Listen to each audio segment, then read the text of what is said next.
Good evening, everyone, and welcome to our City Council meeting of February 2nd, 2022. I'd like to call the meeting to order and ask our clerk to please read the roll. Vice Mayor Haddishelt. Here. Councilmember Alvord. Here. Councilmember Rakucci. Here. Councilmember Mendonça. Here. Mayor Bernasconi. Here. Thank you. We will go into the Pledge of Allegiance. If we have a special guest with us this evening, I would like to ask Christian Avalos if he would lead us in the Pledge of Allegiance. The podium.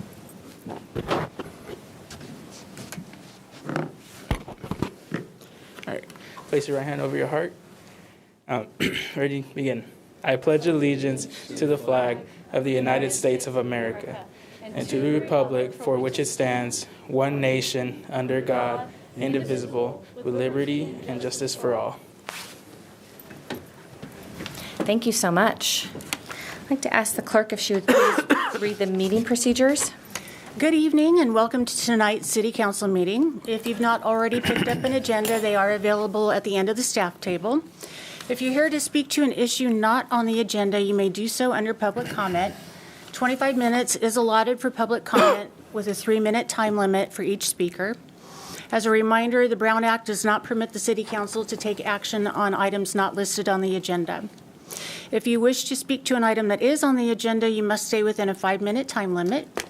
Speakers may address the City Council at the podium, and the time limits will be monitored. When the light on the podium blinks red, you'll be asked to conclude your comments. And if you do address Council tonight, we would appreciate your name for the record. Thank you. Thank you. We have this evening a special presentation, and I would like to ask our Roseville Electric Utility Director to meet me at the podium. Michelle Bertolino, please.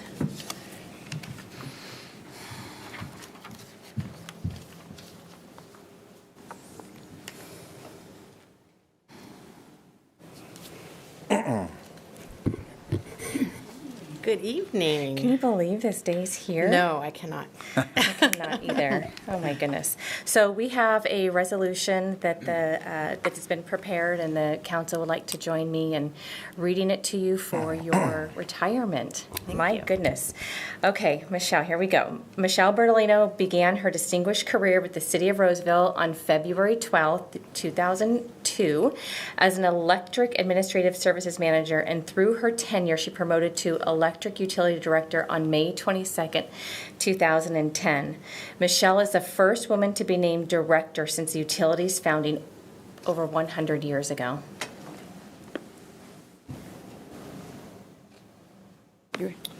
Whereas over the years, Michelle has been highly involved with many different utility boards and commissions, serving in many capacities from committee member to president, And whereas Michelle is instrumental in driving the policies behind the utility's consistent recognition for its reliability, low electric rates, innovative programs, and positioning Roseville Electric Utility in a place of financial strength. And whereas Michelle has received many distinguished awards, including the American Public Power Association's James D. Donovan Individual Achievement Award, recognizing individuals who've made significant contributions to the electric utility industry and to public power, and the Pride of Roseville for Emergency Top Team Award for the Galleria Fire, and whereas with over 30 years' experience in the electric utility industry, Michelle has decided to retire from the City of Roseville. Now, therefore, be it resolved by the Council of the City of Roseville that Michelle Bertolino will be commended for her 20 years of outstanding service and dedication to the City of Roseville, congratulated for her accomplishment, and wished a long, healthy, and enjoyable retirement. Thank you very much. I really appreciate it. The floor is yours. Thank you. Well, we have a short agenda tonight, so I think I'll just talk about all the 20 years. No, and I'll try not to use any acronyms. So thank you all very much, Mayor Bernasconi and council members. I was counting today, and I think Dom is the 6th city manager that I've worked for since I started with Roseville. It's hard to believe that. And I've been so impressed with the leadership that Roseville's had with all the city council members and mayors that I've worked for, all the city managers, all the assistant city managers, all of the department heads. Roseville is the third public agency that I've worked for. I started my career in the private sector and then came into the public sector. And the reason I've stayed 20 years is because Roseville's such a great organization to work for. My staff is second to none. We have great staff, great colleagues. I can't say enough about everything that Roseville stands for and what we do. We are all moving in the same direction. We have bumps, we have disagreements, but you know what? We all know why we're here. We all know that we're serving the public and we're here to improve the quality of life of our community. So that's what's kept me going. I feel really old. And I watch so many people stand up here and talk when they've retired, and I'm thinking, gosh, I can't even imagine what that would look like. But thank you for everything you do. I know it's a sacrifice that you make serving the public, especially in elected capacity.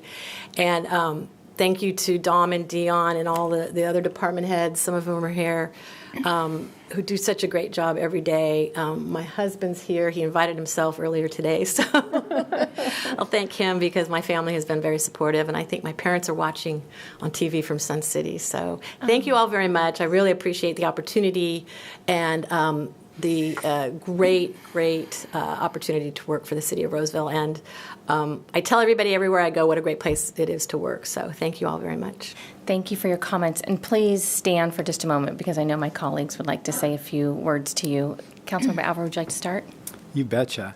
So when I moved to Roseville a long time ago, and the utility was just getting going, I never had a complaint as a customer. Just thought it was great, never had an issue. My friends in other cities were having some issues, and especially now.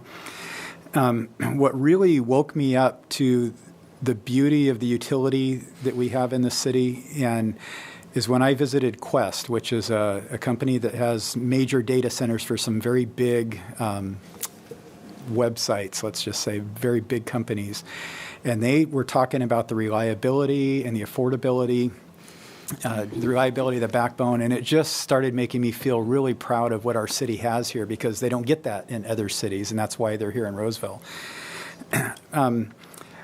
When I first started working with you and learning about how involved you are in the government. Everybody knows you, which is amazing. Throughout the state, you have a really good name and really good connections, and that's really helped our community as well. So I just got to say, I've always thought you were a rock star, and I so appreciated that you stayed this long with our city, and thank you so much for making it a wonderful story to be able to tell other community members. What a radiating smile. Somebody who's happy, somebody who feels fulfilled in the value she's added to our city. I got to meet you for the first time when I served on the Public Utilities Commission. One of your gifts is you can take some really, really complex information and distill it down into precisely and concisely what's needed for the understanding of our Public Utilities Commissioners. I had an opportunity to talk with you about several things over the years and realize how complicated the electric industry is and the standards that are out there that you have to uphold and adhere to. And most of us just flip the switch and the lights come on. We don't have to worry about whether our health equipment is going to be impacted by a power outage. We don't have to worry about our restaurants or services going out because it's such a reliable and what's the word I'm looking for?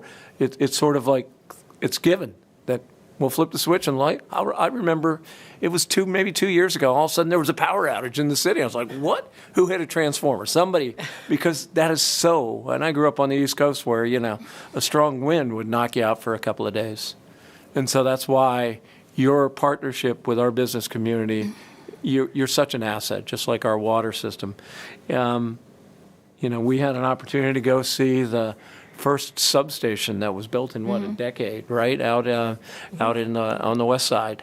That was fascinating, and you have the gift of explaining things in your staff in a way that make me feel like I could do it. But we'd had a lot more power outages, but, But so thank you, and I think as Scott said, I know you had wanted this to be a little earlier, but thanks for staying a little bit longer, and thanks for everything you've done. Thank you. Councilman Mendonça? It's been a pleasure working with you. Tip of the hat to you for leading such a tremendous team. I know you're very well respected here, and like my fellow council members said, you've got a great reputation.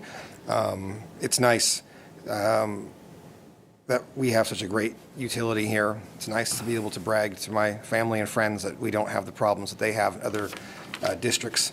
Although I do wish we were a little less reliable, so my kids don't know how to turn lights off. So it would be nice if there was a way we could, be a little less reliable during the hours when they're home. So I wouldn't have to run around and keep turning those off. We can arrange that. Yeah, we can arrange rolling blackouts just on my street. That's no, but you've done an amazing job, and it's been a pleasure knowing you for the time that I have, and I wish you all the best in retirement. Thank you. Well, Michelle, I've been with you like the longest You have. over a lot of different things. But I'd have to say, I echo what my fellow council members said. Businesses come to Roseville for two primary things: it's water and electricity, and how it works, in their business, and we have it, and we have it because we have leaders like you. And I would say with you. We are so fortunate and blessed that we've had you and worked through the generators that we just got put on our property, the intricacies and the issues, and that's on it. How you've worked with that energy park and made it shine, and with changes of what kind of fuels, what kind of different things we have to use, and have done well. But I'm particularly impressed. Not only are you well for us. You're well for California. You are in municipal utility commissions that help all of California. You're on national ones. People call you and want your opinion because you're smart and you know what you're doing, and you're an asset to the electric industry. And also, you're a good communicator. You're nice. I mean, you can be tactful, and it might be a very difficult subject, but you're tactful because you remember everybody's human, and everybody has it maybe for a different reason. They're looking at things, but I think you make things a lot smoother. It's been a pleasure to be at meetings with you, Cap to Cap, Northern California Power Association, a lot of things. And so, thank you for all the times you help me understand things better and make me a better council member and better representative of the electric part because of your knowledge. So I thank you. Thank you. And have a good retirement. And hopefully you're going to be coming and doing things here after, little assignments or things, when they're going to go, hey, Michelle, can you tell us about X? Yeah. But thank you. Thank you for what you've done. Thank you very much. Michelle, I remember distinctly the first time that I met you. It was probably 15 years ago. I worked for someone else, and it was a meeting of Roseville Electric, and I left that meeting so impressed with you and truly proud to be a woman, because you have been a leader in your field where there are not many in your same capacity, and you've led with integrity and style and grace, and you always have the information to back it up. So it's been a pleasure working with you. I wish you all the best. I didn't realize that your family lives in Sun City, so you'll be around, and just thank you for your service to our city. Thank you. And I do remember that meeting. It was memorable. Thank you very much. Thank you very much. I really Madam Mayor, if I may. Yes, please. Just on behalf of the City Manager's Office and Dom, Michelle, thank you for all of the aforementioned things that you're responsible for. All those don't happen by chance. It's great leadership. You've shown that through and through. You're a great teammate. Enjoy working with you. When you look at the community and what they want, I want to be able to turn the light on, it comes on. I want to pay a reasonable rate. And you've navigated all the changing and different things in this environment that have made us be as successful as we are today. So a big thank you to you. We couldn't have done it without you. And again, assembling the team you have, that again is part of what makes you a great leader, is you have assembled that team and put them in a spot to be successful. So awesome work. Thank you so much. And if Dom has questions in the future about power swaps, I'll have him call you. I will call you. No. Thank you all very much. Yes, I really thank you. appreciate it. And your husband can raise his hand. I think that's you, yes. Okay. Oh, okay. It's nice to see you, and thank you for all the support you've given to Michelle over the years, too. Yep. Thank you so Thank you. much. Okay.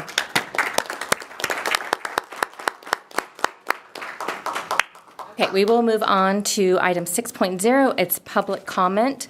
Now is a time for anyone to address the council on any item that's not on the agenda. If there's anyone who would like to come forward to the podium, you may do so now.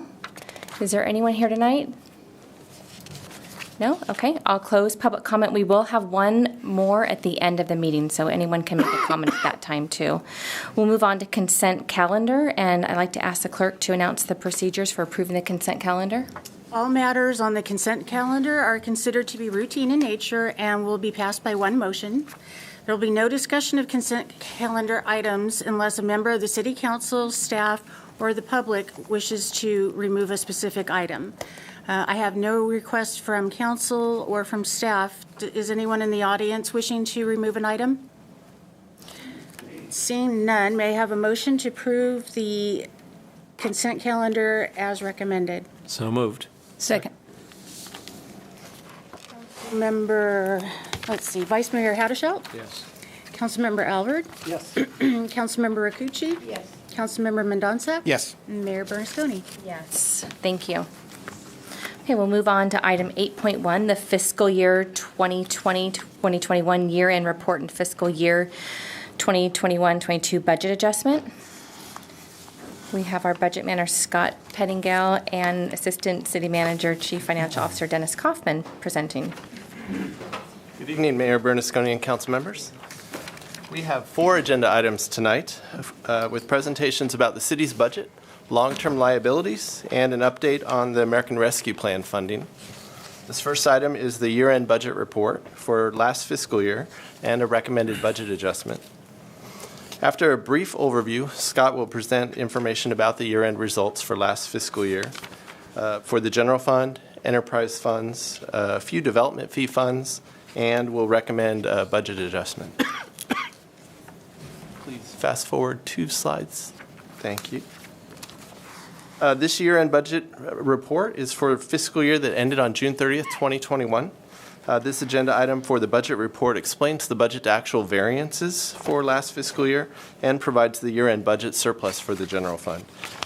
I wanted to note that included on the consent agenda tonight was the city's annual comprehensive financial report and the related audits, because the city charter requires an annual audit of the city's financial statements, and that audit this year was performed by an independent CPA firm called Lance, Sull, and Lungard.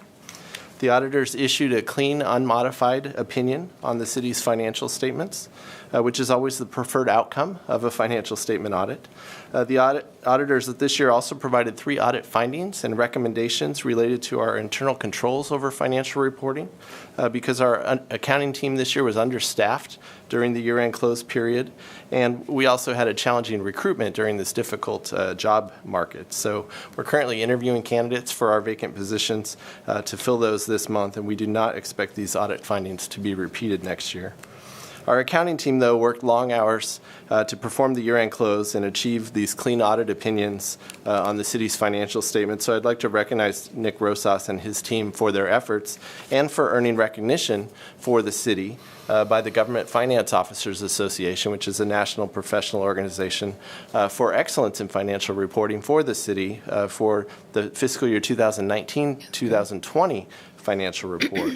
And even with these auditor recommendations for improvement, we believe that the financial report that's before you tonight is also worthy of the GFOA's recognition.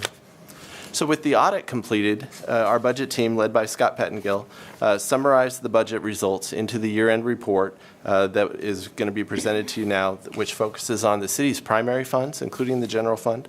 Although it's also important to recognize that the city has over 200 funds that we account for each fiscal year. Following the budget to actual information, Scott will outline the recommended budget adjustment that's before you tonight. So now I'll turn it over to Scott. Thank you, Dennis. Good evening, Mayor and council members. I'll begin with an overview of our fiscal year 21 general fund operating budget results.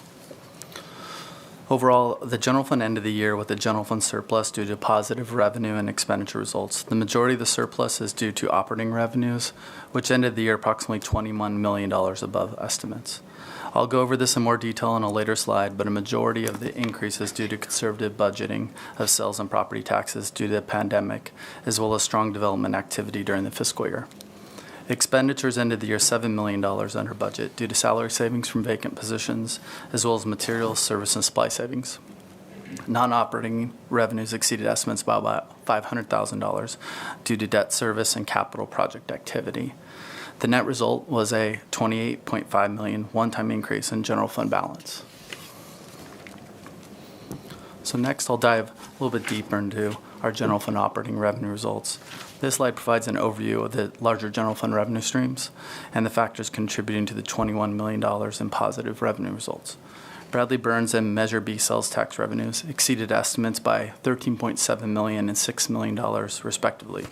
As mentioned earlier, we conservatively budgeted for these revenues in fiscal year 21 because there was a lot of uncertainty regarding how the pandemic was going to impact our local economy. The other contributing factor was strong vehicle and retail sales, which shifted from brick and mortar establishments to online. And property tax revenues exceeded estimates by $3.3 million, similar to sales tax. This was due to conservative budgeting, strong development activity, and rising assessed values. Parks, Recreation, and Library programs were significantly limited during fiscal year 21 because of the pandemic. These limitations resulted in revenues coming in about $2.5 million under estimates. The Parks, Recreation, and Library departments offset this revenue shortfall with expenditure savings, which we'll go over a little bit more in a bit. Lastly, other revenues exceeded estimates by approximately $500,000 due to transient occupancy tax and building revenues exceeding estimates offset by shortfalls in Plan Check and Passport Center, and the unneeded $2.1 million transfer from the stabilization reserve. This $2.1 million transfer from the stabilization reserve to the general fund was necessary to balance the adopted budget because of the anticipated revenue declines caused by the pandemic, but because the city didn't realize the expected revenue declines, this transfer was not needed. This slide is similar to the last slide, but also provides additional information on the general fund operating revenue results, including the amended budget and total actual revenues received. The variance between our revenue budget and revenue actuals is circled in red.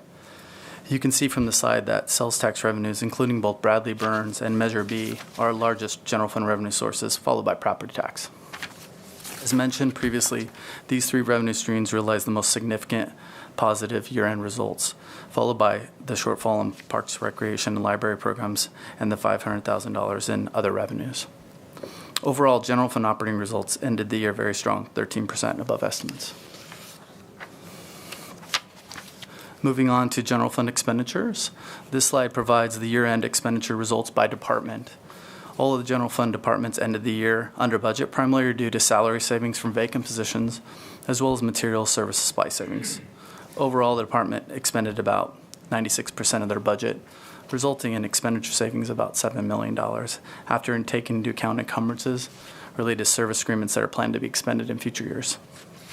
I also wanted to note that the general government category, which is the first category on this chart, includes support departments, which include the City Council, City Manager's Office, City Attorney's Office, City Clerk, Finance, Public Affairs and Communications, and the Human Relations Department.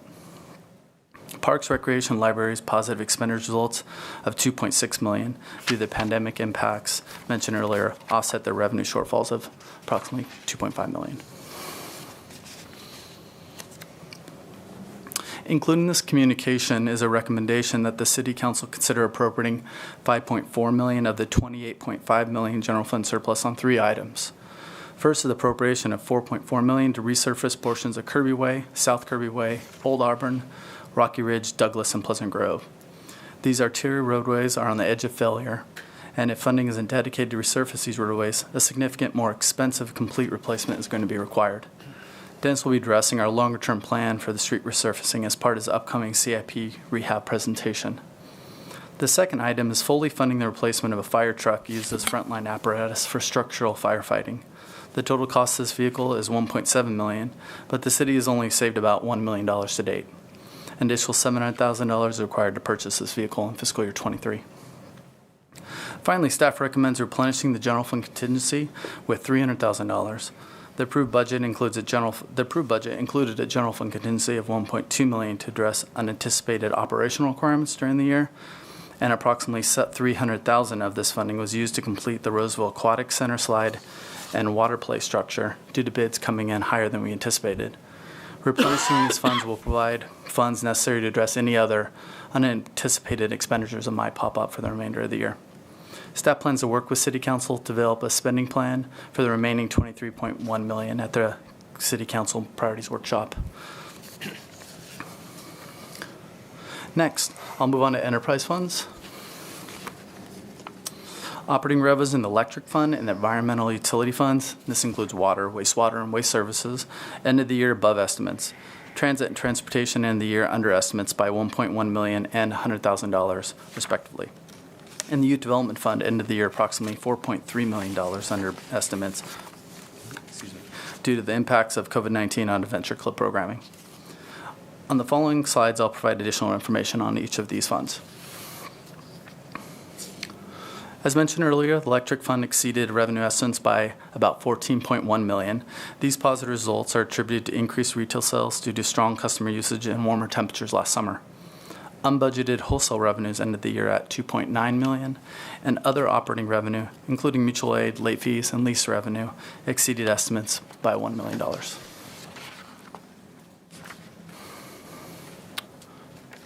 All of the EU funds exceeded revenue targets. The water fund ended the year $3.8 million above estimates due to increased customer consumption and new development. Wastewater and waste services exceeded estimates by $1.6 million and $1.8 million, respectively, due to new development and increased industrial usage. And finally, the transit fund revenue ended the year under budget, under estimates by $1.1 million due to decreased demand for transit services. Staff took steps to mitigate this shortfall with contract and fuel savings. The enterprise fund ended the year with $100,000 below estimates, but offset this shortfall with expenditure savings as well. And the youth development fund ended the year $4.3 million below estimates due to a variety of COVID-related impacts, including attendance limitations, hybrid and modified school schedules, part-time staff shortages, and parents continue to work from home. Staff took steps to partially offset these reductions with $1.3 million in expenditure savings. Also, staff is continuing to explore possible utilization of the federal stimulus funds to offset the financial impacts that the pandemic has had on this fund. Moving on to enterprise operating expenditures. As you can see from this slide, all the enterprise funds ended the year under budget, ranging from $7.9 million in electric to $200,000 in transportation. In the following slide, I go into more detail on the factors that contribute to these variances. The electric fund ended the year $7.9 million under budget, primarily due to cost of purchase power in the energy market being $3.8 million lower. Other contributing factors included program rebates coming in short by about $2.4 million due to pandemic leading to fewer commercial energy efficiency projects and lower residential energy efficiency program participation, as well as salary savings and travel and training savings. The EU funds all ended the year approximately 9% under budget due to COVID-related limitations operations, and this included limited travel training and salary savings. Next slide, please. Transit ended fiscal year 20 on under budget by about $700,000 or 11% due to salary savings and reduced contract and fuel spending. This $700,000 in expenditure savings partially offset the fund's revenue shortfall, about $1.1 million. The transportation fund ended the year $200,000 under budget due to salary savings from crossing guards. These savings offset the revenue shortfall in this fund of $100,000. Lastly, the Youth Development Fund ended the year $1.6 million under budget due to the steps taken by staff to offset the revenue shortfall. These savings were realized by implementing modified staffing schedules and salary savings. So next, I'll provide an update on the fire facilities, public facilities, and strategic development funds. Revenue exceeded estimates in all three of these funds, with fire facilities exceeding estimates by $1.3 million, public facilities exceeding estimates by $3.4 million, and the Strategic Improvement Fund exceeding estimates by $1.3 million. Revenue estimates for all three of these funds are based on a multi-year analysis of single-family, multifamily, and commercial development. When staff developed the 21 budget, revenue estimates in all three of these funds were reduced based on the anticipated impacts of COVID-19 on development activity. However, development activity during 21 is much stronger than we expected, and then these factors contribute to the significant revenue variances in each of these funds. Also, I wanted to note that revenue budget in the Strategic Improvement Fund included about $7 million in surplus property sales at 7400 Galilee Road, 324 Vernon Street, or the old post office location, and 290 Conference Center Drive. Lastly, this slide provides an update on the fund balances in each of these funds. The positive revenue results, as well as the sale of surplus properties, have resulted in increased fund balances. Fire facilities ended the year with a balance of $6.2 million. Public facilities ended the year with a fund balance of $12.4 million, and strategic improvement ended the year with a $17.6 million balance. In conclusion, this item includes one recommendation to approve a $5.4 million general fund budget adjustment from one-time general fund resources.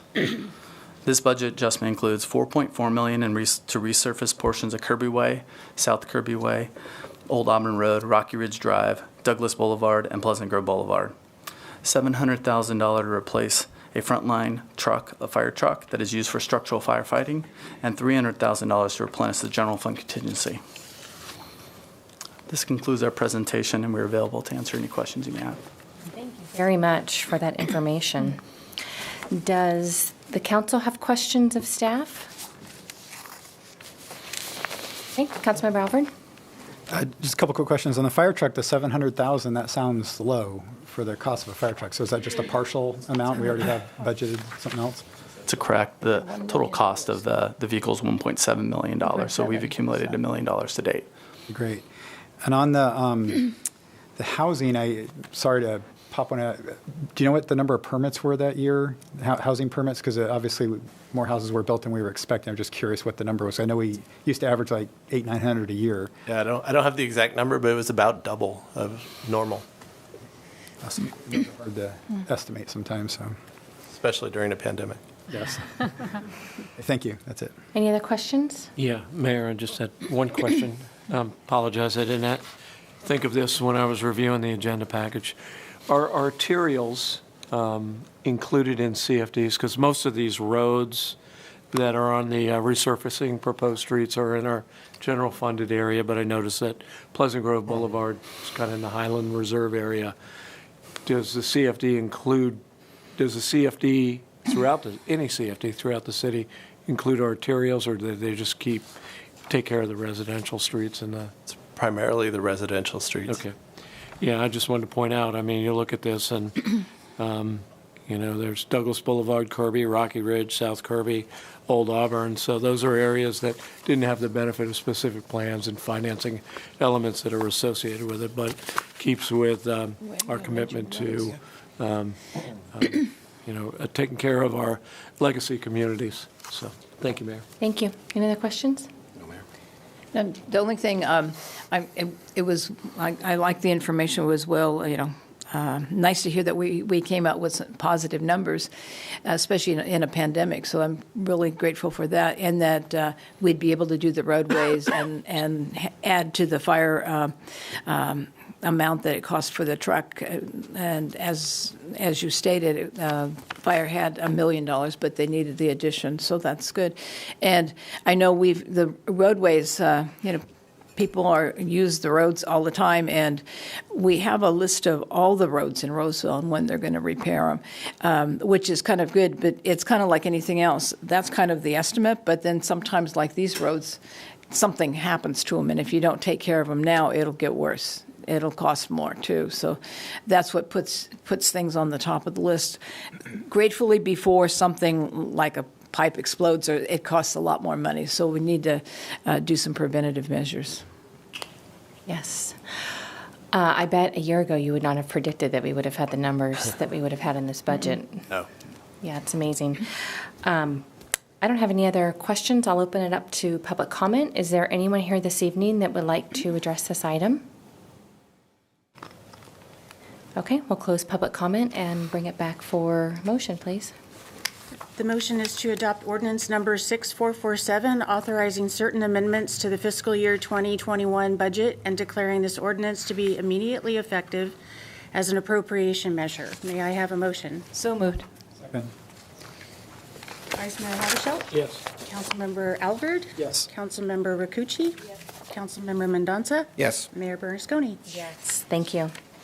Okay, you're up again for item 8.2, the fiscal year 2021-22 budget update and fiscal year 2022-23 budget development schedule.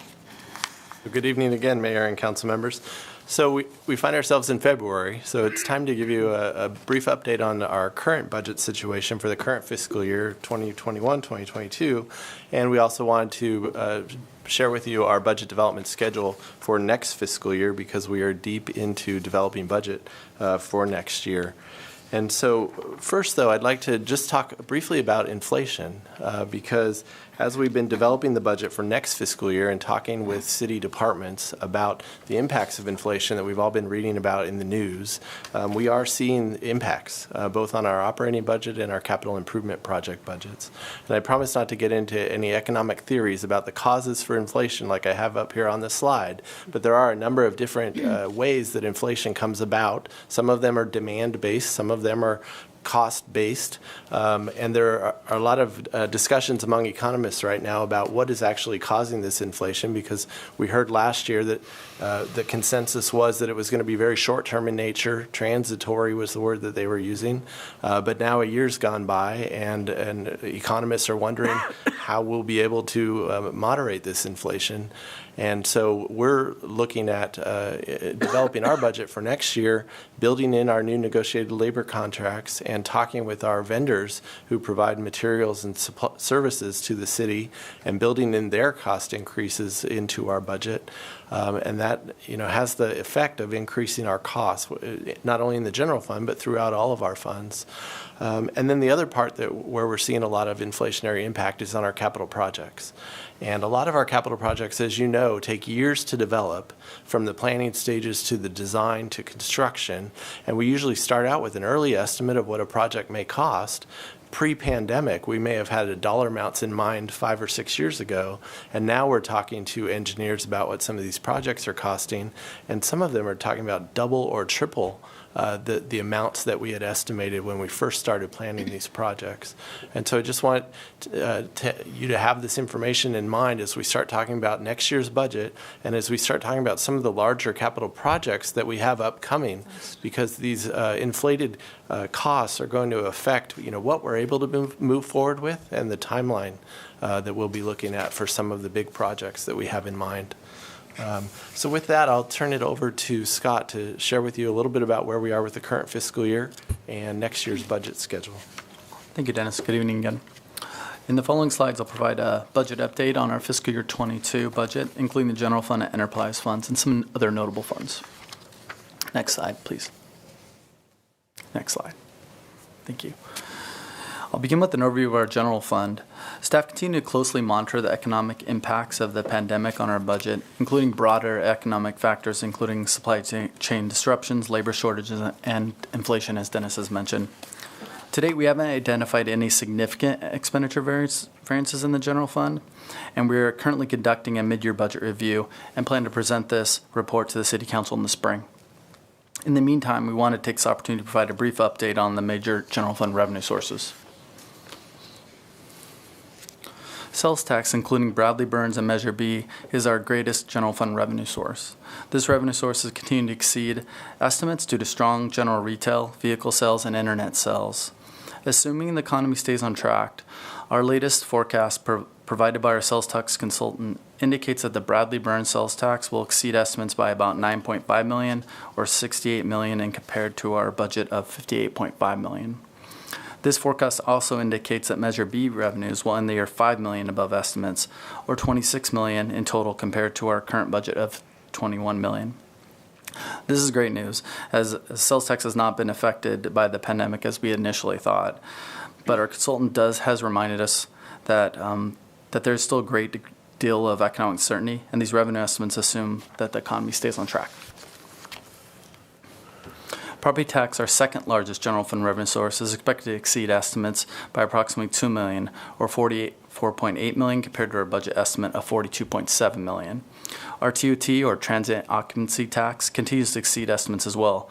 To date, the city has received $2.1 million TOT revenue compared to our budget of $2.6 million.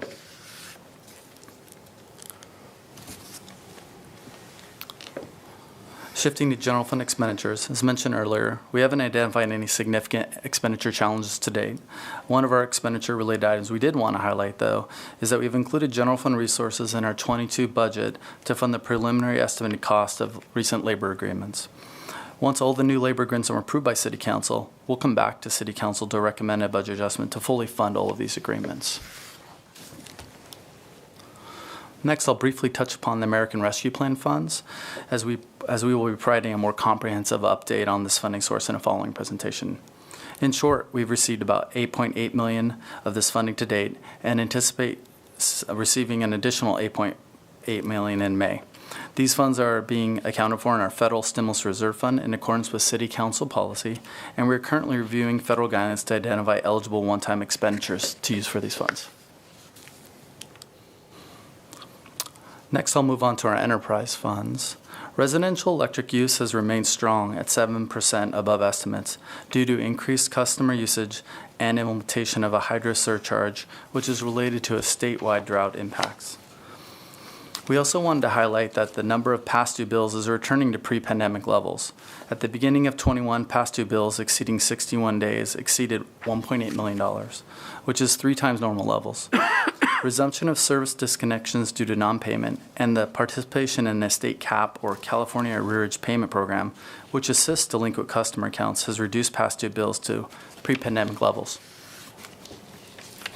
Moving on to environmental utilities funds, including water, wastewater, and waste services. All 3 of these funds are realizing higher than anticipated revenues due to development activity. They're also realizing lower than anticipated expenditures due to the pandemic impacting their operational plans, including reduced travel and training as well as vacancies. Similar to electric, past due accounts exceeding 61 days have been reduced by 56% in the water and wastewater funds since the resumption of disconnection and the application of the CWWAPP funds. CWWAPP stands for California Water Wastewater Arrearage Payment Program. Transit and Transportation Fund anticipate ending FY22 on budget. And for the Youth Development Fund, Roseville schools resume normal classroom learning in FY22, but Adventure Club enrollment remains low. Staff anticipate an operating deficit again in this fund in fiscal year 22 and continue to keep the council apprised of the fund status throughout this year. Lastly, revenues in the fire facilities, public facilities, and strategic improvement funds are expected to exceed our original revenue estimates. We took a conservative approach in budgeting for these revenues because of the anticipated impacts of the pandemic on development activity. To date, revenues in the fire facilities fund are 76% of estimates, public facility revenues are 83% of budget, and strategic improvement revenues are at 73% of budget. Next, I'm going to move on to our fiscal year 23 budget development calendar. Staff kicked off the budget development process back in December, and the next key date in the budget development process is the annual City Council Priorities Workshop, which is scheduled from February 22nd to 23rd, and staff will build the 23 budget using priorities identified in this workshop. On March 18th, the Local Sales Tax, or Measure B Oversight Committee, will present their report on fiscal year 2021 Measure B spending. And then from March 28th to 31st, the city manager will conduct the annual budget review meetings. And these meetings are used to review and make determinations on what budget adjustments will be included in the proposed budget to ensure that that spending plan aligns with city council priorities. On April 20th, staff will present to City Council the proposed capital improvement program. And in addition, electric and environmental utilities will provide a budget update presentation. On May 4th, finance staff will provide an update on the city financial policies that we will use to incorporate into the proposed budget. And on May 20th, the proposed budget will be delivered to the City Council in public. On May 31st, we have scheduled the City Council budget workshop on the fiscal year 23 proposed budget. And lastly, we have identified June 15th as the date for adoption of the fiscal 23 budget. This concludes our presentation, and we're available for any questions you may have. Great. Thank you again. We'll start with the council. Are there any questions of staff? No? Over here? No? No? I'm not quite sure how to ask the question. So the one thing that stood out the most concern is the past due bills being 3 times the normal levels. And we went past that really quick, and I just felt like I wanted to kind of hit the brakes. And I know there's some funding that can go towards that. We're talking about helping them out. But can you talk a little bit more? Is this due to unemployment issues? Do we know the cause of why this is happening? 3 times normal levels, that's pretty significant. Well, during the pandemic, we had a significant amount of residential and commercial customers fall behind on their utility bills. And there was both federal and state programs to help get customers caught up. And our city staff, both in housing and economic development, and our utility billing staff worked with customers very proactively to help customers get caught up on their delinquent utility bills, to the point now where we're back to kind of pre-pandemic levels of people that are behind on their accounts. Okay, good. So the funding helped get them back. And do you know about the split between residents versus business? Offhand, I don't. Okay, that's right. Yeah. All right, thank you. Yeah. Scott, on your second slide, I don't know if we can get it up there. I was trying to understand. So that's Dennis. And then the next slide. Right here on bullet 2, it said significant economic. No, I'm sorry. The third bullet, no notable expenditure variance identified to date. It seemed out of sync with what Dennis was saying about the inflationary trend. So and what he was saying about costs for projects being 2 or 3 times more. Can you help me understand that a little bit better? Sure, yeah. I was focused on, as we're developing next year's budget for fiscal year 23 and talking to departments about impacts of inflation. And this is looking at our current year budget compared to our actual expenditures this year. And with the exception of something like fuel costs that are higher, as we've talked to all of our departments for our current year budget, we're within our spending authority. Okay, I'll pursue it offline. On the TOT, if I'm understanding what you said correctly, we're 6 months into the year, and we're at 2.1 million of a projected 2.6. So when some of the hotels were used for Project Roomkey, did we get TOT when the state occupied those? We did not. We did not. We did not. So if there's a conversion of a hotel room to Project Homekey, we'll also lose the revenue that would be associated with that. Correct. Or we won't see a decline because we haven't been collecting it for the last year and a half. And then my last thing is more of a comment is, it all looks great now, but when the development tap turns off and the inflationary, I want to see that chart. I worry about the year 2024. Thank you, Mayor. Okay. Anything else? We'll open it up to public comment. Is there anyone here this evening that would like to speak to this item? Seeing none, we'll close public comment and bring it back to the council unless there's any further deliberation. We have a motion, please. This item was for information only. Thank you. Okay, and this will be the same for We're 3-3, huh? item 8.3. We'll move on to long-term liabilities update. Good evening again, Mayor and council members. And Councilmember Haldeshelt, that was a great segue, talking about going from surplus to some of our long-term liabilities. This agenda item is an update on the city's long-term liabilities for pensions, retiree medical, which is otherwise known as other post-employment benefits, or OPEB, and our capital improvement program for rehabilitation. This update is an important part of our annual budget process because pension and OPEB costs are so significant to our budget, and their liabilities are significant to our balance sheet. And the CIP rehab program is a council-approved financial policy that guides how much general fund resources we invest to maintain our capital assets that we use to deliver our services to the residents. So this item is informational only. Action items will be brought back to council for consideration after the council priorities workshop. So first I want to start with pensions. Each year we get a new actuarial evaluation with new information. Like most cities, retirement costs are one of our largest expenses.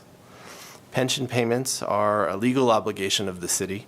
The city has to pay its contributions to CalPERS each year. Roseville and its employees over time have been very proactive in addressing pension costs over the past decade. The reductions that have been offered by the state legislature and CalPERS have been implemented by Roseville. Things like the Public Employee Pension Reform Act, the Schedule B salary schedules that Roseville had implemented, as well as how we define our health benefit contributions, help us maintain reasonable pension costs. And our employees contribute their full share of the cost based on CalPERS rules. An important driver about pension costs is that state law prohibits retroactive benefit reductions. There have been a series of court rulings that establish something called the California Rule, which means that pensions offered to an employee when they're hired become a vested right protected by the constitutional contract law. And pension benefits can only be cut or reduced if offset by a comparable new benefit, which would erase any savings. So we have a lot of legal constraints to what we can do to manage our pension costs. On the next slide, the state legislature passed the Public Employee Pension Reform Act, or PEPRA, back in 2012, and that required new pension formulas for all new employees hired on or after January 1st, 2013. CalPERS also introduced smoothing during the Great Recession that gradually increases employer contributions, so the city's contributions, with the goal to fully fund our unfunded liabilities in 30 years. And that has the impact of reducing volatility for the city's contributions as well. And then more recently, CalPERS requires employers like the city to pay off new actuarial losses over 20 years instead of 30 years, which also helps us achieve a higher funded status faster, but it also increases the city's contributions. So this slide shows the effects of the reduced benefit formulas under PEPRA and the makeup of our workforce based on the most recent actuarial evaluation. The table reports the percentage of payroll attributable to the normal cost for each plan and the number of active employees in each plan. The normal cost is the cost incurred each year for that year of service to fund an employee's future pension based on a set of actuarial assumptions. And you can see that the normal cost percentages are significantly lower for the new PEPRA pension benefits compared to the classic groups. And you can see now that more than 50% of the miscellaneous employees have been hired after 2012 and have the reduced benefit and lower cost PEPRA formula. And we just crossed that line between 2019 and 2020 where more miscellaneous members are PEPRA members. Miscellaneous is the CalPERS term that's used for all employees other than sworn police and fire employees. For the safety groups, you can see that fire has seen some classic employees retire, and police has hired more PEPRA employees. This next table summarizes the city's annual contributions for the CalPERS safety plan for sworn police and fire employees and the miscellaneous plan for all other city employees. And you can see that the annual cost in dollars and as a percent of payroll is increasing from fiscal year 21-22 to fiscal year 22-23. The most significant factor in this increase was the CalPERS board's decision to lower the discount rate, which is the investment earnings assumption that they lowered from 7.5% to 7%. Many years ago now, it's still affecting our contributions.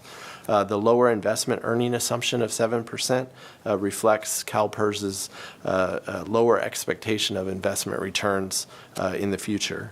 And this means that the city has to contribute more to fund the pension benefits.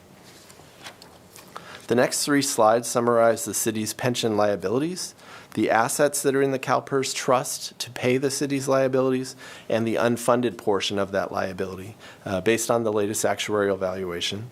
And for the miscellaneous plan, the unfunded liability is $284 million with a funded ratio of 62.8%, which is slightly lower than the previous year because CalPERS did not meet their 7% investment return target in fiscal year 2020. For For the safety plan, the unfunded liability is $131 million with a funded ratio of 66.1%, which is also slightly lower than the prior year. And then this slide combines the plans to report a total unfunded liability of $415 million with a combined funded ratio of 63.9%. And actuaries tell us that a healthy funded percentage is between 80 and 100%. We don't have to get to 100%, but getting closer would be a really good thing. I'll mention here that the 21.3% investment return that CalPERS earned on their investments in fiscal year 2021 will lift this funded ratio up significantly, but we won't see those results until next summer when we get the next actuarial valuation report. So this table presents the CalPERS contribution rates for the current fiscal year, next year, and forecast 5 years into the future based on the data provided by CalPERS in the latest actuarial valuation. And as you can see, the contributions as a percentage of pay continue to increase until fiscal year 24-25. The reason is that CalPERS is smoothing in those contribution increases to help employers by providing time to adjust to that new lower discount rate. So when they decided in 2016 to reduce the discount rate from 7.5 to 7%, they did it over 3 years.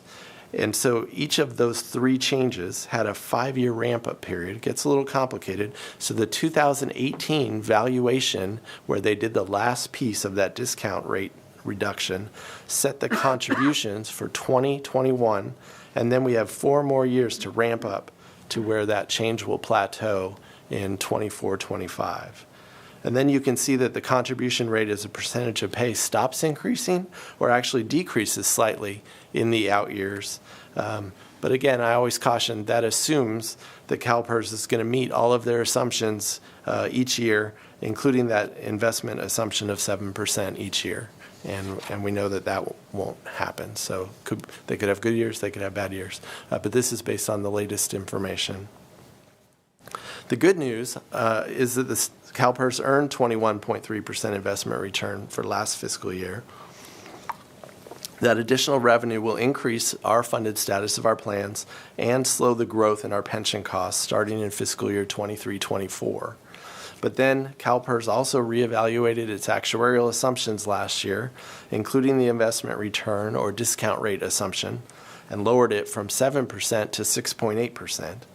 The CalPERS board was following its risk mitigation policy that they adopted a number of years ago that said when they have a large investment return like 21.3%, they should take advantage of that excess investment return to help pay for lowering the discount rate because they expect to earn less than 7% on their investments in the future.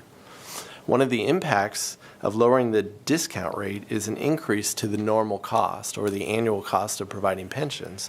And that's an additional cost for employers like the city. It's also an additional cost for our PEPRA employees, our newer employees, because they are required under PEPRA to pay 50% of the normal cost. Staff will continue to recommend steps to work toward the City Council's strategic plan goal to address the city's pension liability. Staff will also continue recommending making additional discretionary payments to CalPERS to lower our future pension costs and increase the funded status of our plan. And just as a reminder, the additional discretionary payment the city made from the general fund this year of a little over $6 million will reduce our pension costs by about $400,000 a year for the next 20 years. Staff are also going to be recommending establishing a Section 115 trust to set aside funding for future pension cost increases, because if CalPERS has a significant down year, then we'll see those costs increase again, and we want to be prepared for that. So Section 115 on the next slide is an internal revenue code section that allows us to establish a tax-exempt trust for a governmental purpose. And the governmental purpose would be for pension reserves. And so a pension trust can be used to set aside resources to meet future pension contributions or liabilities. It would be irrevocably committed for pension obligations, so once we put money into it, we would not be able to take it out unless it was for pension contributions. The assets in the trust could be invested for a higher rate of return, depending on the city's risk tolerance, similar to the assets that we have in our OPEB trust today. The trust could be used as a rate stabilization type of fund to ease budgetary pressures resulting from any unanticipated spikes in employer contribution rates. For example, if CalPERS did have a very bad investment return this year, then 3 years from now we would see our contribution rates go up, and to the extent that we had money sitting in a pension trust, we could pull it out to help our budget when those costs go up. And the city could establish a trust with an initial deposit, really of any amount, and contribute more in the future with one-time resources, such as year-end surplus. So in summary, retirement costs are one of our largest expenses. Pension payments are a legal obligation, and the benefits can't be reduced under current law. Roseville and its employees have been very proactive, working together to address pension costs. And implementation of the new PEPRA classification is improving the cost structure, especially as classic employees are retiring. Council adopted a pension funding policy and identified reducing the city's pension liability as a goal in its most recent strategic plan. Next slide, please. There we go. Staff will be recommending establishing a Section 115 trust as a reserve for future pension cost increases, and we'll continue recommending making additional discretionary payments to CalPERS as well with additional resources to lower our future pension costs. So then moving on from pension to OPEB, or other post-employment benefits, which is our retiree medical benefits. The city established an OPEB trust fund more than a decade ago to set aside resources to fund the city's obligation and to invest those resources to earn investment income to help pay for the benefits similar to pensions. The city also reduced retiree health benefits for tiers of new employees to help manage the city's OPEB costs. And the City Council adopted an OPEB funding policy to continue making contributions toward fully funding the city's obligation over 20 years. The city hires an OPEB actuary every 2 years to measure the city's liability and calculate the actuarially determined contributions, which are used to pay the benefits and increase the funded status of the plan. So we recently received the latest actuarial valuation for June 30th, 2021. And for the city's OPEB plan, the unfunded liability has dropped to $83 million with a funded ratio of 60% as of that most recent actuarial report, which is great news. This reduction in the unfunded liability and increase in the funded status is largely the result of the investment return for fiscal year 2021, which was over 25%. And you'll see that on the next slide. We currently have a discount rate assumption or investment earning assumption for the OPEB trust of 6%. And you'll see there in that OPEB trust row under the 1 year column, 25.81% was our investment return for our OPEB trust. And you see there at the top, the balance in the investment portfolio at June 30th was about $142 million. And then this graph from the actuarial report, I think, has two great takeaways. First, the red lines represent the assets in the OPEB trust and how they've grown since the trust was established, both from city contributions but also from investment income. And second, the liability, you can see in 2009 on the far left of the graph, started out split about 50-50 between active employees and retirees. But now it's closer to 2/3 related to the retirees and 1/3 related to the active employees, because those new tiers of lower benefits for the newer active employees have a lower cost, and so they therefore have a lower liability. So moving on from OPEB, I wanted to talk about our capital improvement program rehabilitation policy. This third component of my presentation tonight is about a council-adopted financial policy, and the purpose of this program is to fund the replacement and rehabilitation of the city's general fund assets like facilities, equipment, software, and some of our park amenities.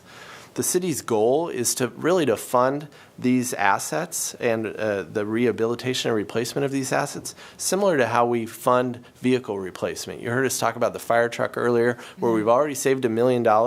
Well, with most of our other vehicles, we save enough so that we can replace them when they get to the end of their useful life. But for these other types of assets, our facilities, our equipment, we have this policy for CIP rehabilitation, but it's not adequately funding the replacement of all of those assets like our vehicles are replaced. The current amount that we're investing in the general fund under our current CIP rehab policy is not adequate to treat these other types of assets like our fleet vehicles. And so the current policy includes, like I said, general fund facilities, equipment, parks, rec, and library amenities, and IT replacement, which is largely software and hardware. Our current policy, though, does not include street maintenance, which I'll talk about a little bit more. About 10 years ago, the city created a 10-year plan that identified an annual funding requirement of $5.6 million. And back then, we knew that the program was underfunded by millions of dollars. And we knew that the plan really didn't include all the equipment because we didn't have perfect inventories of all of our equipment. And that 10-year program and that $5.6 million annual funding requirement did not include street maintenance. And we know that street maintenance is not adequately funded either.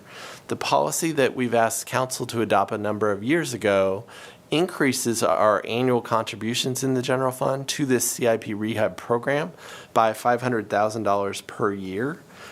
So we've gotten to the point where next fiscal year, our general fund investment is about $3.7 million to replace and rehabilitate these assets. But as we're looking at updating that 10-year plan, because it's been 10 years, we're looking at an updated estimate of over $10 million a year that we ought to be investing to be able to replace and rehabilitate the city's general fund assets. As further proof of that, we started the process for next year's budget, asking the departments what of these assets do they have that need to be rehabilitated or replaced. And we got a list of over $10 million of requests from departments, but we only have $3.7 million under the policy to fund. And so we've gone through the list and prioritized, and this is a list just to give you an idea of some of the rehabilitation projects that are being planned for the proposed budget to soak up that $3.7 million, heating, ventilation, and air conditioning projects in a number of city facilities, painting in some of our facilities. Apparently the exterior doors at the Maidu Community Center need to be replaced. We try to replace 2 or 3 playgrounds each year in our parks. We're putting automatic locks in a lot of our parks, IT security enhancements, police records management system upgrade. You can see it's a broad variety of things, but we only had $3.7 million to fund this year compared to the $10 million that the departments have requested. And so if we go to the next slide, you'll get an idea of some of the other items that departments requested. And so staff are going to be coming back to City Council after your council priorities workshop to recommend probably using some of that general fund surplus that has not been committed yet to replacing some police and fire equipment, some big ticket items that you see listed here, as well as some parks, recreation, and libraries amenities, full replacement of or renovation of the Mahaney tennis courts, some rehabilitation and replacement of equipment at a number of our pools, some big ticket items that are not adequately being funded by our CIP rehab policy. And then the next slide, I want to just touch on street maintenance because street maintenance is not currently included in our CIP rehab policy. And we have known that we have a funding gap with street maintenance. And because of that funding gap, we are deferring maintenance of our streets. And you heard earlier, we recommended investing $4.4 million in some arterials that had we not make that investment now, they're going to be in such disrepair, we're going to have to do much more expensive replacement of those roadways. And so that deferred maintenance becomes a compounding problem. And if we don't invest more to maintain our streets, they're going to fail at some point. SB 1, Senate Bill 1, California legislature passed, provided additional funding to cities, but it's not enough to maintain the streets to the street maintenance standards using the pavement quality index system that our Public Works Department uses. So in this year's CIP rehab process, our Public Works Department asked for $1.6 million in general fund money to help with road resurfacing and repair and some of these other categories of street maintenance work. And again, that funding is not available in our policy. And so staff are developing the proposed budget for next year based on the current council-adopted policies for pension, for OPEB, and for CIP rehab. With the funding that we have available, staff are going to be mindful as we develop the budget that we have this strategic plan goal to continue addressing pension liabilities. But with all these long-term liabilities in mind, staff are going to recommend that the City Council consider at your priorities workshop establishing a Section 115 pension trust to set aside one-time funding for future pension cost increases, to consider updating that capital improvement program rehabilitation funding policy to include street maintenance, and to accelerate or increase the amount of investment that we're doing each year in our annual funding, and to be able to afford all of this, to continue to seek new and increased general fund revenue sources to support the city's funding policies for long-term obligations, because the current general fund revenue portfolio won't support an adequate level of funding or investment in our CIP rehab program over the next 5 years without some additional general fund revenues. So with that recap of those long-term liabilities, I'm available to answer any questions that you might have. Excellent. That was very helpful. Appreciate it. Do my colleagues have any questions? I have a question. Okay. A lot of what I saw there, Dennis, was infrastructure related, and maybe I missed it, maybe I misunderstood it, but my impression was we're supposed to be getting some of this Build Back Better money for infrastructure improvement. Is any of that factored into this? Do we have an idea? I'm sure it's earmarked, knowing the federal government, as to what we can use it for, and it's very specific. But when I see things like road maintenance and arterial repairs and things, I mean, that's as infrastructure granular as you get. So are we factoring in getting any of that monies, and how would that affect any of what you just said? We are not factoring it in yet. The summaries of the Build Back Better infrastructure bill, the summaries are a couple hundred pages long. And so our lobbyists and city staff are evaluating all of the very specific programs that are built into that infrastructure law. I think one of the key things to remember with a federal funding source like that is it is one-time money. And so even to the extent that we do get some to help with some of this infrastructure need, it's not going to be annual ongoing money that will help us in the future. So we just have to keep that in mind. But absolutely, we're looking into how we'll be able to use some of that infrastructure money for a variety of our infrastructure. Yeah, the reason I brought it up was you made emphasis in your presentation that some of these, we've identified where the need is. Some are more of a greater or more urgent need than, say, other ones. And to your point, I'm aware it's one-time money, but maybe whatever we get, if it does come our way, we allocate that looking at the most urgent, and then knowing that there isn't a replenishment of that on an annual basis, that still puts us in a better spot because we get some of the older stuff off the books, right? Thank you. Okay. Any other I questions? just had a question. Dennis, you were talking about CalPERS and how they make their investments, and they change their strategy, and they were look to get less percentage. How often do they look at their investments, and how often do they make changes? Well, they're monitoring them all the time, but they actually reevaluate their assumptions that they use for their actuarial analysis every 4 years as part of what they call their asset liability management process. It's been, like 3? Or They just completed it this last year. okay, so we got 4 more years before. Okay. Right. Which is good news, because they went from 7 down to 6.8. I was very concerned, and a lot of people were very concerned that Maybe they were going to go lower lower it even than that. further. Yeah, so we have a little bit of a reprieve, I think. I was an optimist. I wanted to go the other way, but that'd be nice. Thank you. Any other questions? We have a couple, and I apologize for asking for a slide to come back. It's the slide before the annual pension benefit slide. I didn't catch the name and it switched, and so I got the slide after it.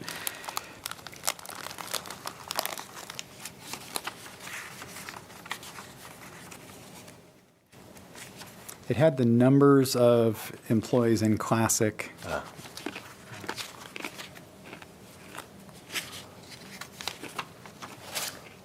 Slide 5. Thank you.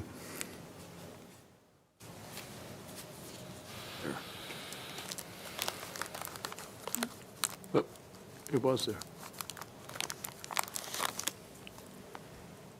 There we go. So just as the slide switched,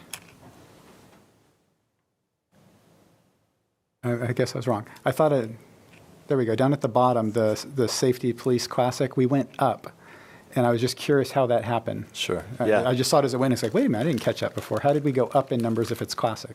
Well, as you know, our police department is a great department, and Yes, it is. we receive a lot of lateral hires from other police departments. And so somebody would have transferred in from another police department who was a Classic member in CalPERS. Got it. Yep. Thank you very much for that. And then I wanted to clarify, so that when we were talking about establishing the pension trust, and the idea here is instead of paying down the mortgage, taking extra money and just paying it off to the state to pay down our pension mortgage, we're talking about putting it in our own investment program where we are pretty sure we can make better interest than the state would. So we would try to build that up outside of the typical mortgage payment. I was wondering, is that correct? Is that the theory behind it? That could be one of the theories, depending on our risk tolerance. There are a lot of people who would say, do you really think you can invest better than CalPERS? That's an open question. I just saw our interest that you guys have done so far, and I'd say the answer is yes. With our OPEB trust fund, we did have a great investment return. But part of that is risk tolerance. And so to earn a significant investment return, you have to take a lot of risk. And so, CalPERS earned 21.3%. Our OPEB trust earned 25% plus. But that was in times of a great financial market, right? If we invested with that kind of risk and the market had a decline, then we would lose money. And so I think part of the conversation we'll have in forming a pension trust, let's say we want to invest $1 million in there. Are we comfortable with the notion that we could lose 20% of that next year if the markets have a correction? Or do we want to invest more conservatively, knowing that we want to maintain that $1 million? And so there's some thinking that we'll have to do about what do we want the investment policy for that program to be. And I realize these aren't all the eggs in one basket. It's a side thing. And so I'm really intrigued with this idea. Back years from with Jay here, it just seems like we have had, kind of like our electric staff, just really good staff that are doing a lot better than the market in wise conservative investments too. Okay, great. And then the last question, you mentioned briefly about the state. It's the gas tax dollars coming in for our repair.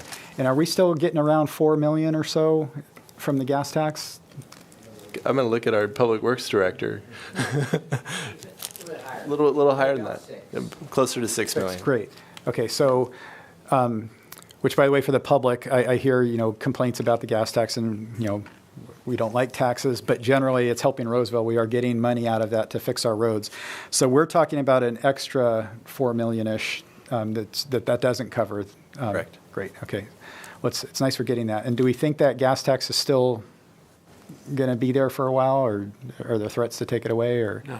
I'm not aware of any threats to Great, take it away. okay, good. So we can rely on that for a while. That's excellent. Okay. Thank you. Well, there is discussion, though, about a gas tax holiday this year. Okay.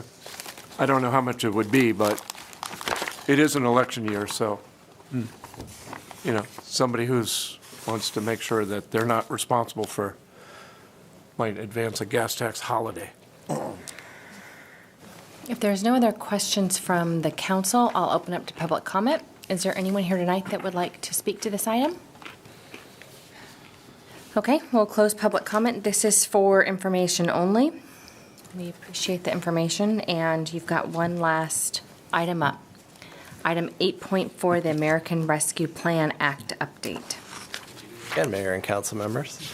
So this final agenda item is an update on the federal stimulus from the American Rescue Plan Act.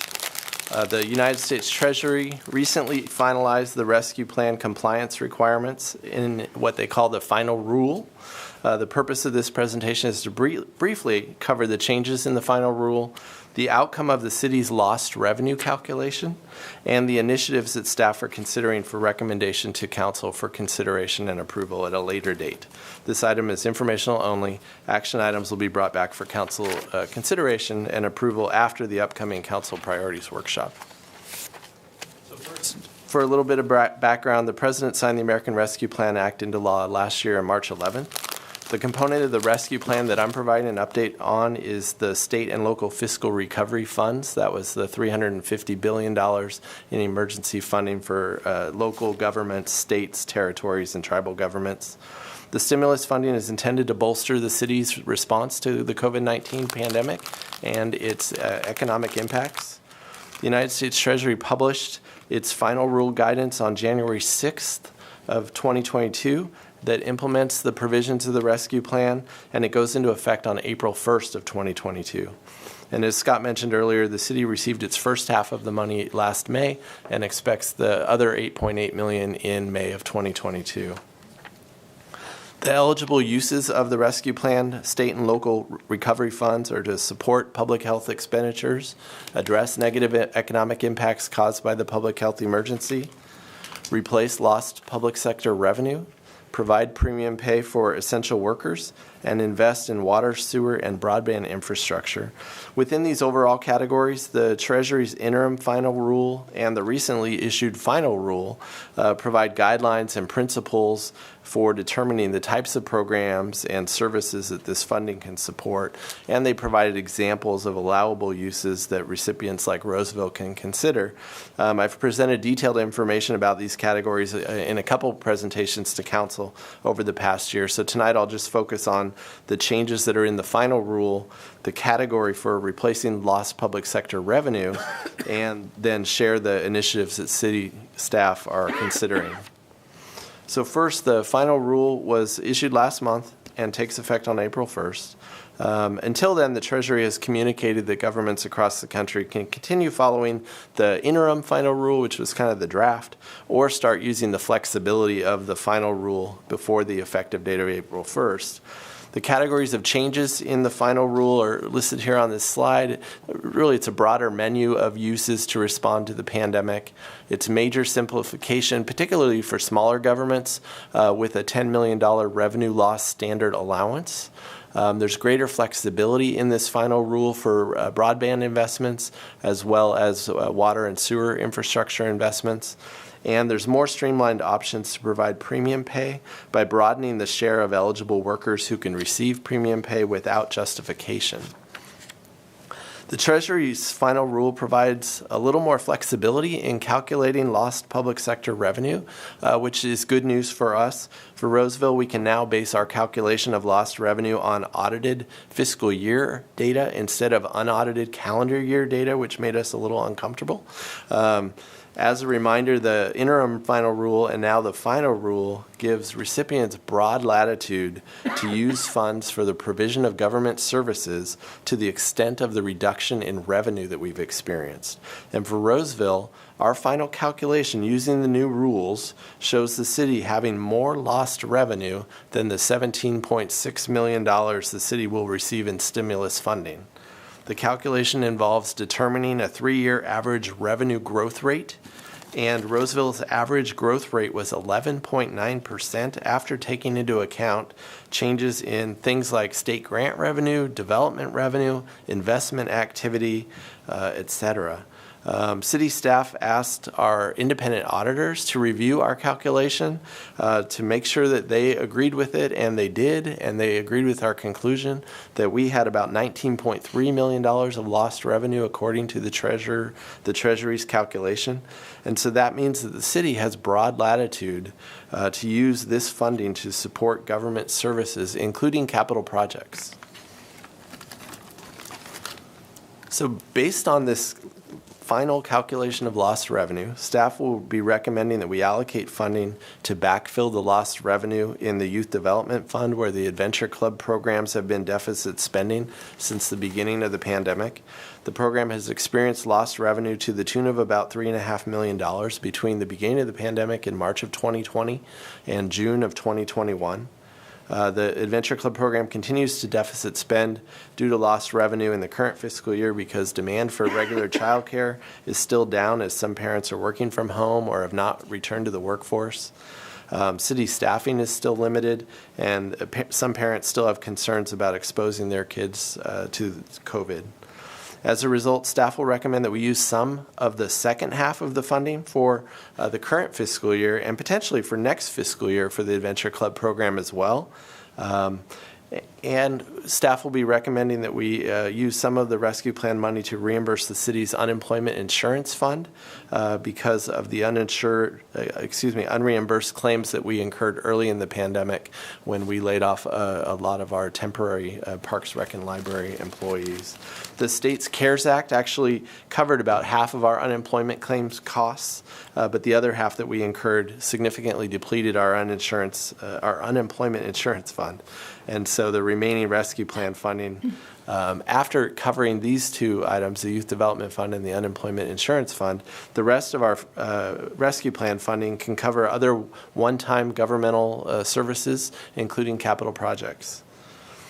With these one-time capital projects, we have to spend our rescue plan money by December of 2024. We either have to obligate it by then, and then they'll give us 2 more years. So we have until December 2026 to complete all projects funded by the rescue plan. So the first project I wanted to highlight briefly is the Entrepreneur Center that our economic development staff are working on as an initiative to bring an Entrepreneur Center to downtown Roseville. And staff will be coming forward in the next couple months with a recommendation to use some rescue plan funding. This center would support small startup businesses with services provided by an experienced nonprofit, and they would operate out of vacant space across the street at 316 Vernon. Discussions have centered around the city supporting potentially the first 3 years of operating costs, plus providing funding for a grant program to support participants with plans to grow their businesses in Roseville. Staff have also been planning to incorporate a Calling All Dreamers type of program, which would be a competition to help entrepreneurs bring their business ideas to reality. Had Roseville not had lost revenue under the rescue plan guidance, this project would have fit into another category of eligible spending to help small businesses that are impacted by the pandemic. But since Roseville has sufficient lost revenue, the city has broad latitude in how we use our rescue plan funding. But staff will still recommend that this be funded by rescue plan. Another project that would have fit nicely into another rescue plan category is rehabilitation of the Johnson Pool. The Johnson Pool is in need of significant rehabilitation, and as you know, it's celebrating its 100th birthday. The pool facility has not had a major renovation in 25 years, and preliminary cost estimates are $3 to $3.5 million to make improvements for the Johnson Pool. And I wanted to highlight that rehabilitation of this pool facility is a general fund obligation, but the city's funding under that CIP rehab policy does not provide enough funding to be saved up for big projects like this. And so this would be a great use for the rescue plan funding. And then I wanted to speak briefly about some of the requests that we've received from outside the city for rescue plan funding, the largest being from Placer Valley Tourism to provide financial support to the local hotel industry. This request is to provide funding at the level of $1,000 per hotel room, which for Roseville, with 2,000 hotel rooms, would be about $2 million. The city has had discussions with PVT as well as with the county and other South Placer cities on potentially partnering on this request. Discussions to date have also included whether and how much to restrict potentially a portion of that funding to capital improvements rather than operating costs or rebuilding reserves. And preliminary discussions have also included developing criteria or parameters for hotel eligibility. The city has also received a request from the Roseville Chamber of Commerce for about $264,000. Their organization has been impacted by the pandemic financially, and as you can imagine, their member businesses have also been impacted by the pandemic. The Chamber is working with our economic development staff on a spending plan to support this request, and we'll be bringing back more information about this request very soon. The city also received recently a request for $150,000 from the Lighthouse Counseling and Family Resource Center for $75,000 per year for 2 years to fund 2 part-time counselors, one being licensed and one being an associate. The desired outcomes from this contribution would be to reduce or eliminate child abuse and neglect, domestic violence, and suicidal ideation, and to help working families heal from the trauma and anxiety and depression caused by the pandemic. And city staff will be evaluating this request before bringing it back to the city council for a recommendation. And then I wanted to mention briefly, because I've mentioned before, our IT department is recommending a few initiatives that fell under another category of the rescue plan, and that included potentially connecting some of our Adventure Club sites to high-speed broadband to help close the digital divide for some of our students that attend those programs, but also enhancing remote access for city operations, including digital signatures. Digital approval of documents is one of the projects we're working on, as well as improvements to our cybersecurity and our business continuity and disaster recovery programs could be funded with rescue plan money. And then finally, other one-time governmental services could be funded by this lost revenue category of funding. And that could include capital projects. And so some of the large capital projects that we've been planning and designing that we're hoping to bring forward soon are ones that I mentioned earlier have higher price tags than we imagined 5 years ago, 3 years ago. And so they could potentially be a use for rescue plan funding. I've just listed a few examples here that include public safety facilities and equipment, public works projects, and the Longfield Sports Complex. Before I wrap up, I just want to briefly mention the ineligible uses of the rescue plan that are spelled out either in the law itself or in the Treasury guidance, because we cannot make deposits to pension funds with our rescue plan money. We cannot pay debt service or make legal settlements or judgments, and we can't make deposits to our reserves. It says other types of infrastructure there unless funded by lost revenue provision, and our rescue plan money now is all going to be covered by lost revenue provision, so we could use it on really any type of infrastructure. And as I outlined in previous presentations on the rescue plan, we have been following the GFOA's recommended guiding principles, and those say that we should pay attention to how other agencies are using their money, to discuss partnerships where they make sense. We should recognize that these federal stimulus dollars are one-time funding, temporary resources that must be spent on one-time uses, and that we are being very thoughtful about the intent of the rescue plan funding and the city's potential spending initiatives. And I want to make a note that this has been a long process, and the city's spending plan will evolve and become more detailed over time, especially after we have discussions at your upcoming priorities workshop to talk about some of the projects that are coming up. And so this almost last slide summarizes the major initiatives that the city is considering. Staff, again, are open to your input, and like I said, we'll have more discussion at the Council Priorities Workshop. And again, there's no action items for you tonight, but I'm available to answer any questions. I think I had maybe one more slide that said the next steps include your priorities workshop, and then following that, staff will be bringing forward agreements and budget adjustments to start spending this rescue plan funding. And then we've already started our quarterly reporting to the federal government. Our first report was due on Monday, January 31st. And so we'll be reporting back to the federal government and back to the city council as we spend the rescue plan money. Thank you. I'm available to answer any questions. Okay, great. I would imagine we have questions. Any questions over here? Just one. Dennis, I just saw that the police is looking at a police expansion. Is it on site or someplace else, or that's still in? It's being planned on site. I think over the years there's been consideration of off-site options, but the current plan is on site. Thank you. Okay. Any questions over here?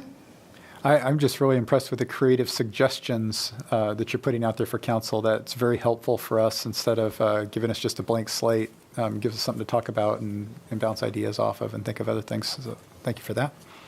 So do we submit a supplemental request for money? There was 17.8 million, you said our audit showed, or we're at 19 million something. How do we get that extra 2 million? Yeah, they're not going to give us any more money. Sorry, council member. That, yeah, we're getting our allocation of, that's Okay. it. That's right. It's a good question.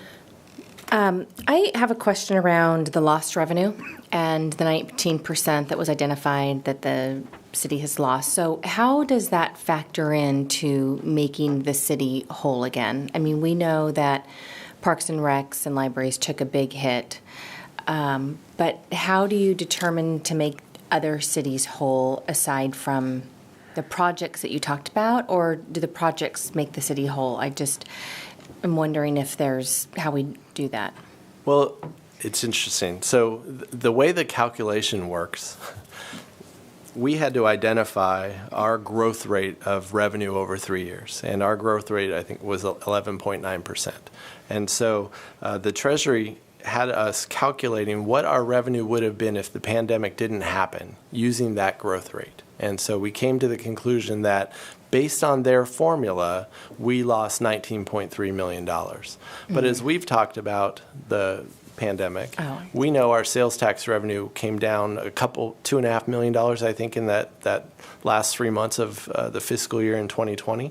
And you heard tonight that our Parks, Rec, and Libraries department has had programs that were closed, so their revenue came in a couple million lower.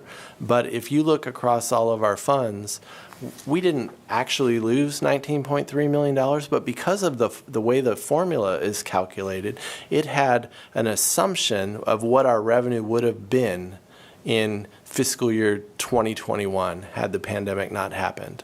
But that may not have been our actual revenue. Our actual revenue could have been higher or could have been lower. They created a formula that would assume what our growth would have been, but whether or not that would have actually been our revenue, we have no way of knowing now.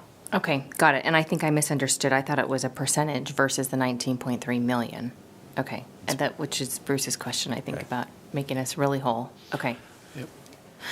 Okay, I'll open this up to public comment. Is there anyone here tonight that would like to speak to this item? No? Okay. We'll close public comment. I know this is for information only. We will continue discussions this year on it, so thank you very much. You guys have had a long evening. We appreciate all of the hard work. Thank you.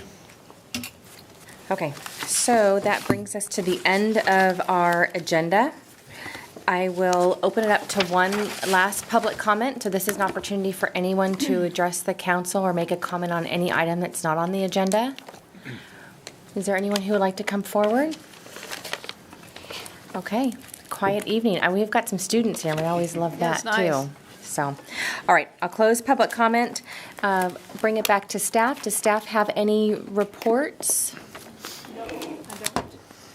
I do. Mayor Bernasconi, thank you. I want to take a moment here and introduce our new city clerk, Carmen Avalos. She comes to us from Southern California, a wealth of experience down there in several jurisdictions. We're exceptionally excited to have her. She's a passionate leader and really wants to serve the community, and well-educated, has a bachelor's degree and a couple master's degrees, so she has really applied herself in that arena as well. And we're thrilled to have her here and just wanted to introduce her and give her a chance to perhaps say a few words. Yeah. First off, thank you so very much. I am very excited to be part of the Roseville family now and looking forward to serving all of you, council members, certainly the staff, the public at large, the residents of Roseville. Looking forward to making some positive impacts, but more importantly, really genuinely trying to support a better quality of life here in Roseville. Thank you for the opportunity, for the amazing welcome. Happy to be part of your family now. Thank you and welcome. And you do have a special guest here. Do you want to acknowledge who you have with you this evening? So I'm a very fortunate mom. I have my son, Christian, who's in the audience tonight, a student at UC Davis, looking forward to someday in his lifetime becoming a city attorney. So as he starts off his very first year, just know I'm very proud of you and very excited that just by chance he happens to be about 40 minutes down the street. I So love I'm very that. fortunate. Welcome, Christian, and thank you for being here to support me today. Gracias. Thank you for being here and welcome, Carmen. Okay, well, we'll start off with council comments, wrap up our evening. Want to start us off, Pauline? Okay. Well, I'm going to say welcome, Carmen. We're glad to have you very much. Nice to meet your son. Scott and I were at our Placer County Water Agency and City of Roseville quarterly meetings, and it was really interesting because, and I'll have this made, copies, both sides, but it was talking about our reservoirs in California, comparing that Shasta and Oroville are very big. They carry a lot of water in the reservoir, but with those last storms, they didn't get the same kind of storms we got. They got less, and so they didn't get as much water. But what they contributed to our area is they do water quality in the Delta and are used for that. And then Folsom Reservoir, in contrast, it's a lot smaller. It fills fast and empties fast. It's used for flood control and water conservation, so it's kind of used for two different things. And then we used a word that was kind of interesting. It's called the flood control line. And when the flood control line gets to a certain point, that's when Folsom has to let out its water because it's also used for flood control. But as we all hear about it, when you see that, you say, okay, this water's just going out to nowhere. Can it be used better? And we've been very fortunate with our technology here in Roseville of having the Aquifer recharge system in place, and we have 6 wells, and we're looking to have more. And we're not the only ones. We work in a region of working on recharge and saving your water underground.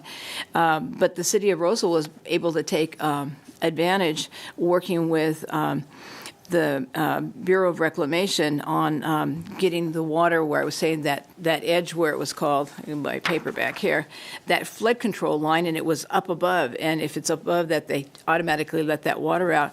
We were able to get into a contract of having that water and benefiting and putting that into underground storage. So it's like we don't have to use that water unless it's needed, but if it's needed, we have it. And looking forward to doing that in the future so that we have surface water contracts, but it just gives us more availability of different kinds of water for Roseville and looking at our Roseville and the region that we work with in aquifer recharge. There was today, I believe, our staff and Regional Water Authority we're talking about what is being done in that facet in our region, and there was a story, I believe it's Sacramento Bee, or it was written about what's happening and how this is enhancement in our community. And that's all I have to add at this time. Thank you. Thank you. Councilor Mendoza? Thank you, Mayor. One of my council assignments is sitting on the Roseville Police Activities League, and I just wanted to put a plug out there.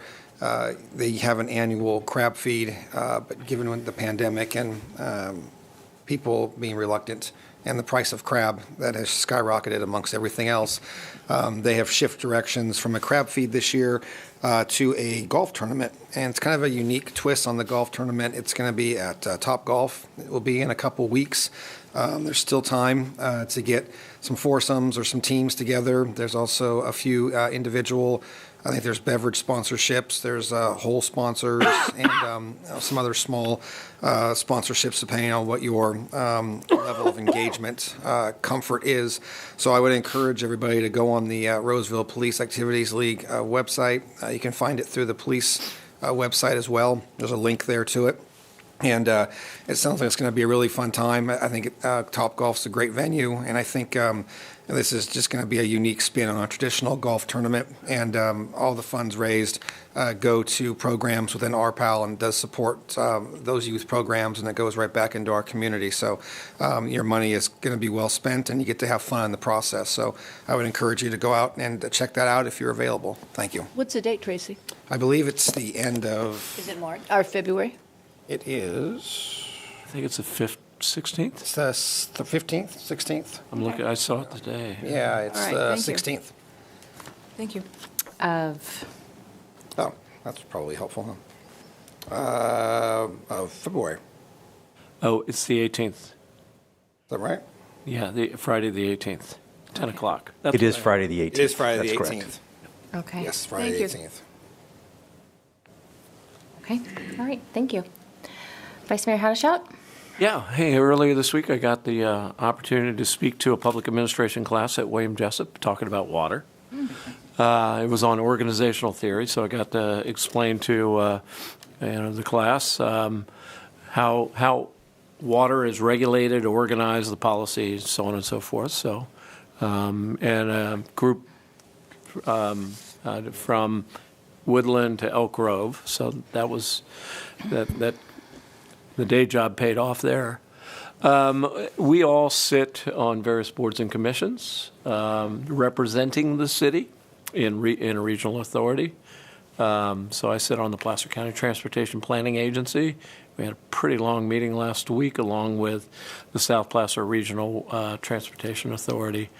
But we also sit, I think Pauline and I are going to be at the California Municipal Utilities Association conference next week, which is an opportunity, and we're so fortunate to have a government affairs staff in our water and electric utility that really advocates on behalf of us down at the Capitol. So it'll be an opportunity to go there. So not only on first and third Wednesdays of the month can you catch us here, but you might catch us out on the street somewhere at a meeting representing the city's interest. So I think there's other stuff, but that's enough for now. Thank you. Councilmember Alvord? Yeah, I wanted to definitely put an invitation out to the community. You heard us talking about the February 22 and 23 Council Priorities Workshop. They're both morning workshops, and we really like it as a council when the public comes out and participates in that. So you're invited to participate, help us figure out our priorities, where we want to spend some of this extra money. We really would like to hear your input on that. I had 2 economic development related meetings since our last meeting. We had EDAC, the Roseville Economic Development Advisory Commission, and we worked on our strategic plan for the city, and that's going to be submitted to council. I think it's going to come out in the council priorities. Actually, I'm not quite sure when it comes, but it's very thorough, and it really tries to look at how economic development fits into all the different departments, because it's a department that helps support all the other departments. And also at the Placer County Economic Development Board, we have seats on that board from all the major industries around the whole county.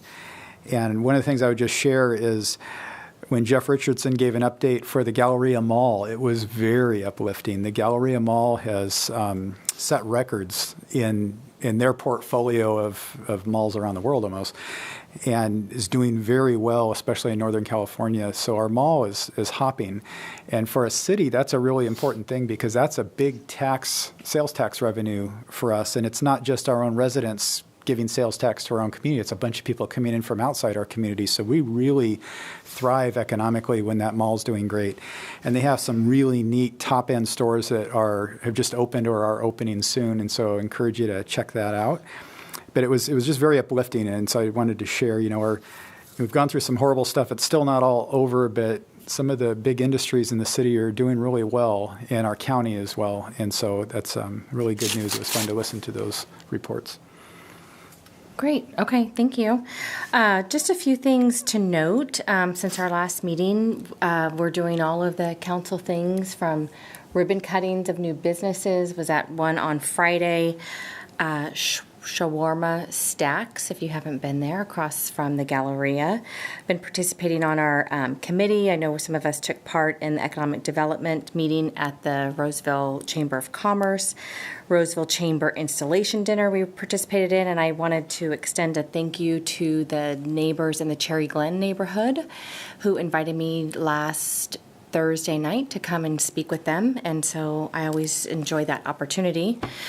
Something that I wanted to talk to my council members about that has been troubling me this week particularly is I was contacted by some people in the community, one of whom is a preschool teacher, and she was explaining to me the challenges that she has with her students who are masked at our city-run preschool. As you know, we run, the city runs preschool and adventure clubs, and she was explaining to me, they were explaining to me that 4 of her preschool students have speech impediments, and she's not able to understand what they're saying.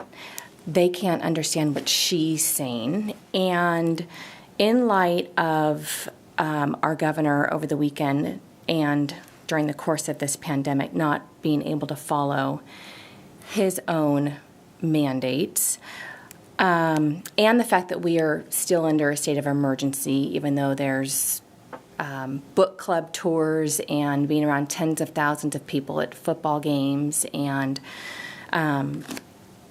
being caught without masks, I just ask us as a council, how long are we going to allow what I believe is really cruel treatment of especially our younger kids and all the students to be able to take their masks off at city-run programs? I think it's a horrible example. I think the state of emergency was over when he can't even follow his own mandates. And us as a council, we are not in a position of creating mask mandates. We follow what our state hands down. But knowing that this mask mandate is in effect until February 15th, maybe it will be extended, we don't know yet, but I just want to ask my council members if there is consensus from our getting legal counsel to tell us what our options could be if we wanted to create some sort of policy that would make masks optional for those that want to wear them.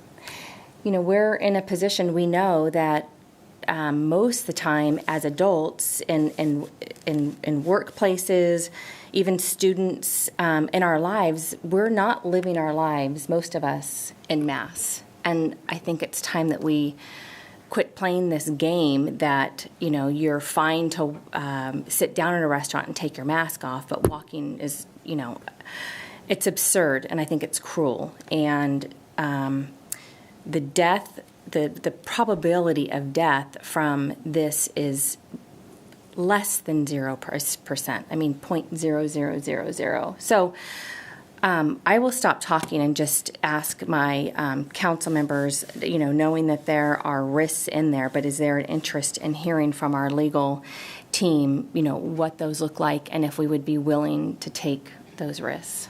I would support opening this or forwarding this on to our legal counsel for legal guidance. I agree with what you said. Much to the contrary to my fellow council members, my stance on this has been clear for a long time. I don't think there's any illusion as to where I am. And I agree with what you say, Krista, and I would just add, my wife's a teacher, and she comes home and tells me similar stories.